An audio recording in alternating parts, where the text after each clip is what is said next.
बताया कि यदि दो पिंड हों तो उनके बीच केवल आकर्षण बल लगता है। नंबर 1 पॉइंट कि दो पिंडों के बीच केवल आकर्षण बल लगता है। अतः न्यूटन ने बताया कि किन्हीं दो स्थिर पिंडों के बीच लगने वाला आकर्षण बल उन दोनों पिंडों के द्रव्यमानों के गुणनफल के अनुक्रमानुपाती होता है और उनके बीच की दूरी के वर्ग के व्युत्क्रमानुपाती होता है। न्यूटन ने बताया कि इन्हीं दो स्थिर पिंडों के बीच लगने वाला आकर्षण बल उन दोनों पिंडों के द्रव्यमानों के गुणनफल के अनुक्रमानुपाती होता है और उनके बीच की दूरी के वर्ग के व्युत्क्रमानुपाती होता है। माना दो पिंड ए और बी हैं जिनके बीच की दूरी स्मॉल आर हो तो न्यूटन के गुरुत्वाकर्षण नियमानुसार F proportional to m1 m2 समीकरण नंबर 1 और F inversely proportional to r square समीकरण नंबर 2। तो इस तरह से दोनों समीकरण 1 और 2 को जब मिलाएंगे F proportional to m1 m2 बटे आर स्क्वायर या F is equal to capital G m1 m2 बटे आर स्क्वायर, जहाँ कैपिटल G एक नियतांक है जिसे सार्वत्रिक गुरुत्वाकर्षण नियतांक कहते हैं।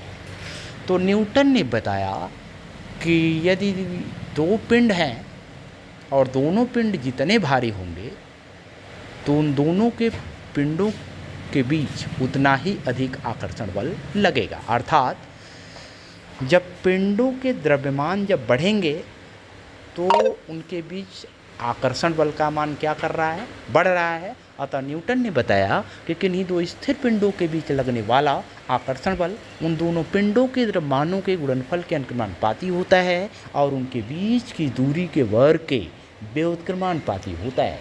जैसे दो आदमी हैं तो दोनों आदमी अगर मोटे तगड़े हैं तो उनके बीच मार और पीट होने की जो संभावना है, जो फोर्स है वो ज़्यादा होगा।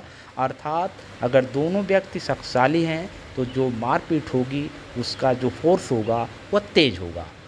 तो इसी को न्यूटन ने बताया कि किन्हीं दो स्थिर पिंडों के बीच लगने वाला आकर्षण बल उन दोनों पिंडों के द्रव्यमानों के गुणनफल के अनुक्रमानुपाती होता है और यदि दोनों जो व्यक्ति हैं अगर दूर दूर हैं तो उनके बीच मार झगड़ा होने की संभावना कम होगी। अर्थात उसी को न्यूटन ने बताया कि यदि दो पिंड दूर दूर हैं तो उनके बीच लगने वाला आकर्षण बल उन दोनों पिंडों के दूरी के वर्ग के व्युत्क्रमानुपाती होता है। अर्थात न्यूटन ने बताया कि इन्हीं दो स्थिर पिंडों के बीच लगने वाला आकर्षण बल उन दोनों पिंडों के द्रव्यमानों के गुणनफल के अनुक्रमानुपाती होता है और उनके बीच की दूरी के वर्ग के व्युत्क्रमानुपाती होता है।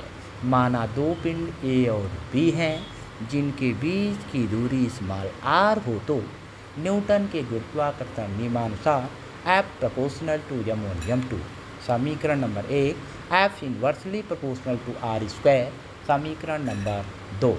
समीकरण 1 और 2 को मिलाने पर F proportional to m1 m2 बटे आर स्क्वायर, जहाँ जब प्रोपोर्शनल को हटाएंगे तो आएगा वहाँ कैपिटल G, अर्थात F is equal to capital G m1 m2 बटे आर स्क्वायर, जहाँ कैपिटल G एक नियतांक है जिसे सार्वत्रिक गुरुत्वाकर्षण नियतांक कहते हैं।